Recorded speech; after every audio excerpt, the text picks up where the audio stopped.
Hello wonderful people, it is Genevieve and this is part 2 of how to draw a fall wreath. So find your sketch that I've created in part 1 and let's start coloring.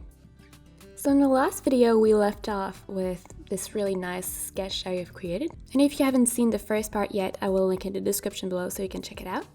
That being said, if you have your sketch, we're just going to prep the file a little bit for coloring.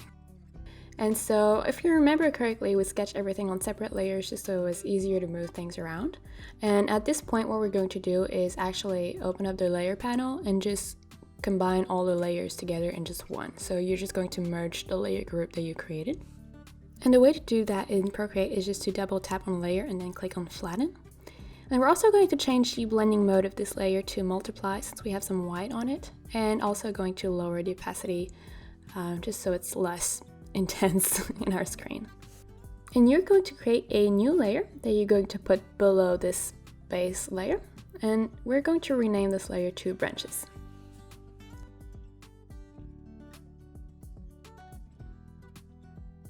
And I'll also be using the brushes from my Ultimate Watercolor brush set, which will be also linked in the description below along with a promo code just for you guys. And if you're not necessarily looking to get a watercolor effect, you can use whatever brushes you want. So yeah, if you do have the watercolor brushes, however, pick the Dark Edges watercolor, and we're going to start with the branches, so go ahead and pick a nice dark burnt orange, or I mean, like a brown. And the sketching part was honestly the hardest in all this fall recreating process. So once you're done with that, coloring is going to be a breeze. And for the branches, you can see all I'm doing is just drawing very simple strokes that overlap. Especially if you're using watercolor brushes, it's nice to overlap your strokes because you then get kind of the pigments that look like they're stacking up. But yeah, so just fill in roughly your branches that you've sketched out, and that's pretty much it. There's no magic to it.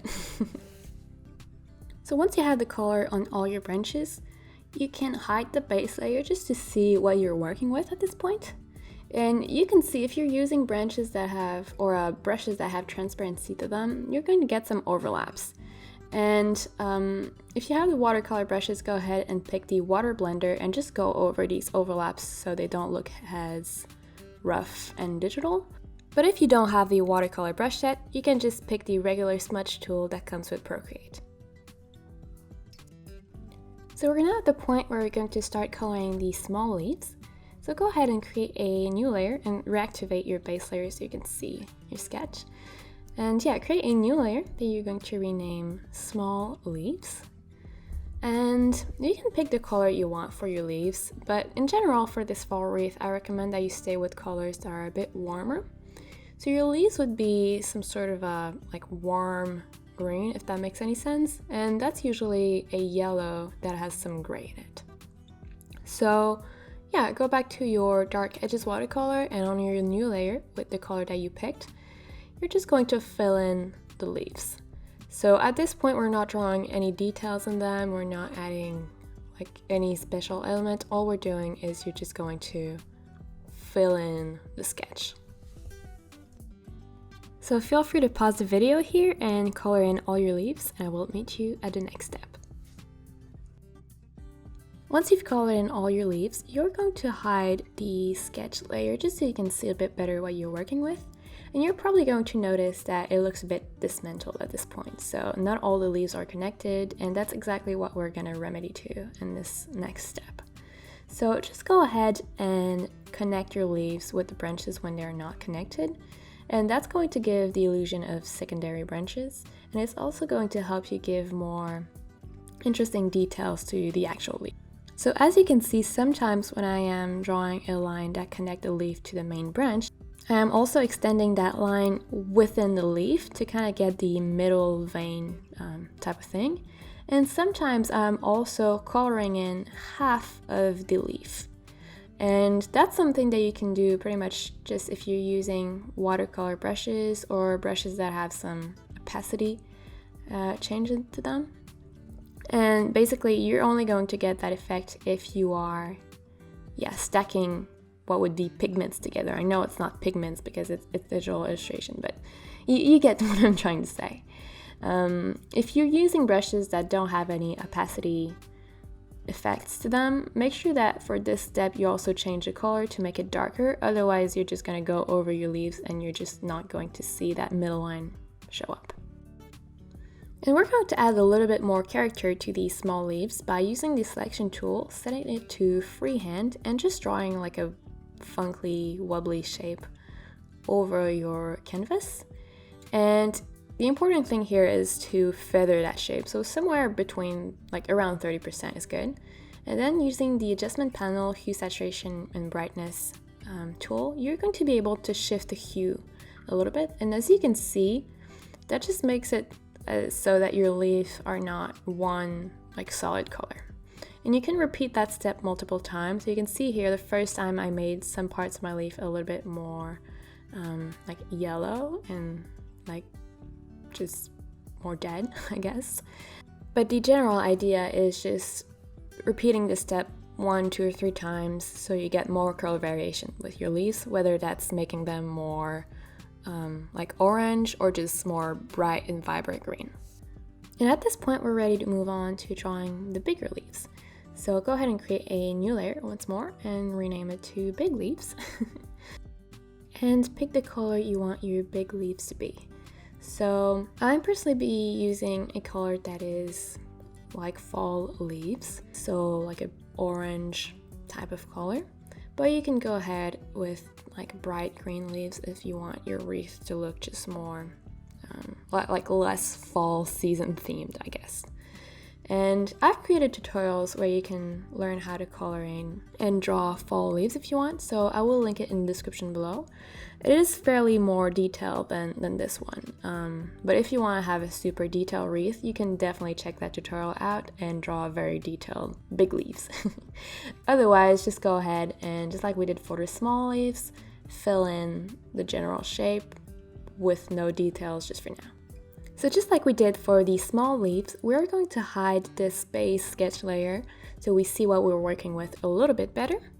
And we're going to add just very simple details. So basically just one center line in the middle of your leaf, and then a bunch of smaller lines that kind of shoot out from this center line. So I wouldn't necessarily color in half of the leaf for the big leaves. I found it just looks a bit too heavy, if that makes sense. But you can, if you find you like the result, you can color in half of the leaf as well, just like we did for the small leaves. But otherwise, just draw this one center line as well as like small secondary lines. And we're also going to add some color variation to the big leaves. So same as we did for the small leaves, go ahead and select the selection tool, set it to freehand, and then draw some sort of a funky shape on top of it, and then feather that selection around 30%. And once more, going with the hue, saturation, brightness tool and the adjustment panel, you can shift the hue just so you get something a bit more interesting. And for the big leaves, I really like having something that pops quite a lot, so that means maybe playing with the saturation and the brightness as well, and not just the hue. And you can repeat this step multiple times, and I would say like 1 to 3 times is the best.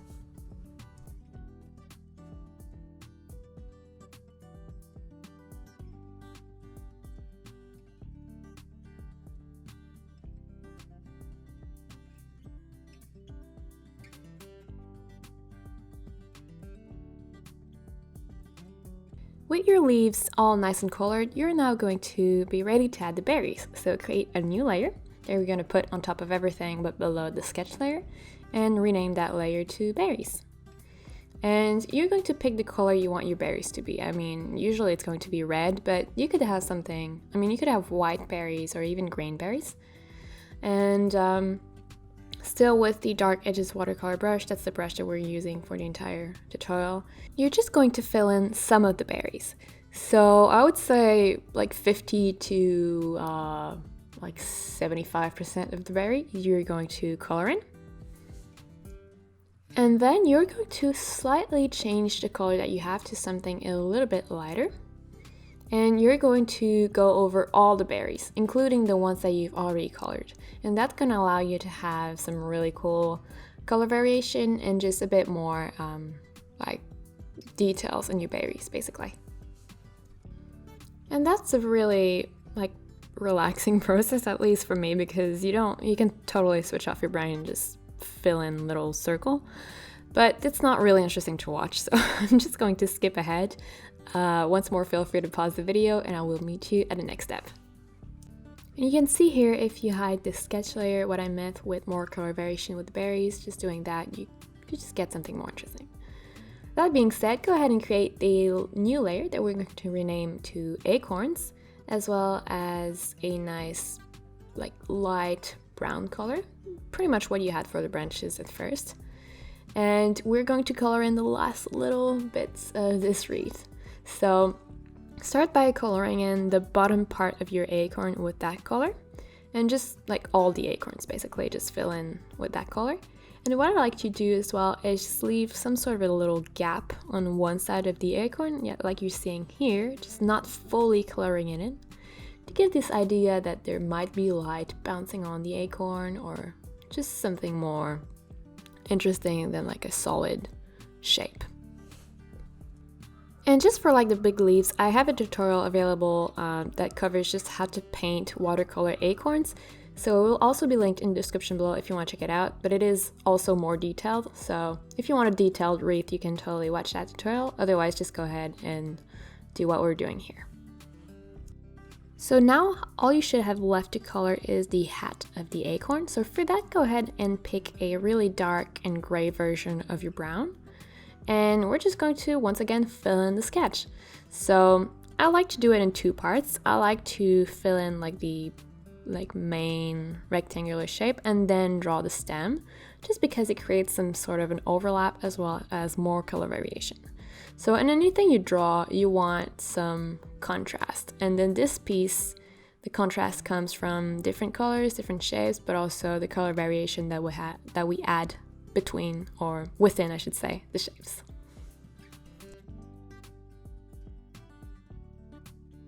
It's also nice to maybe zoom in on some of the acorns and draw like a darker spot on some of the hats, just to give the idea again of shadows happening in your wreath. But that's going to depend, I guess, on the brushes that you're using and the colors that you're using. If you're already using really dark colors, I wouldn't necessarily do that, but here, as you can see, I was using a fairly light brown to start with, so it just looks a bit more interesting having that shadow added as well. And we're now going to clean this wreath out a little bit, and to do that we're going to create a layer mask, just so we don't like lose what we actually painted and colored. So if you tap on your layer, you're going to be able to select layer mask from the layer options, and on this layer mask, if you erase something, it's actually going to like give you the impression that it actually erased the shape, but you're still going to be able to maintain the shape kind of saved in your file. So as you can see here, if I hide the layer mask, you can see I didn't really erase the shape, it just gives this impression that you erased the shape. So anyway, just go around and on your branches, erase some of the overlaps with the big leaves and the small leaves, just to make it look a bit less crowded in some areas, especially if you've been using watercolor brushes. With all the overlaps, sometimes it just looks a bit messy. And you can also do it on the big leaves, so create a new mask layer on that one, and then erasing or pretending to erase some parts of the big leaves when the small leaves overlap or when the branches overlap. Basically at this point you're just kind of deciding what is in front of what and then erasing accordingly. The last few things we're going to do is add even more details and texture, so go ahead and pick the big leaves layer, or select the big leaf layers, as well as the soft brush from the watercolor brush set, and just add some like speckles on your big leaves. And the brush, the soft brush, the color of it doesn't matter. As you can see right now, it's like a dark brown, but it shows up as white. All that matters is that you start your stroke from a transparent or a white section of your canvas. And we're also going to add some splatters, so creating a new layer on top of everything and changing the blending mode of that layer to linear burn, and renaming that layer, or at least struggling to rename that layer, to splatters. you're going to use a brush that is called the splatter brush, and that comes with the watercolor brush set as well. And all you're going to do is just sprinkle some splatters around your piece using the main colors that you've used in your piece. So like a yellowish type of green, then a brighter yellow, then an orange, and maybe a red, just to mimic like the berries and all the leaves that you had. So very simple, just adding more texture and just making this piece look more finished and professional.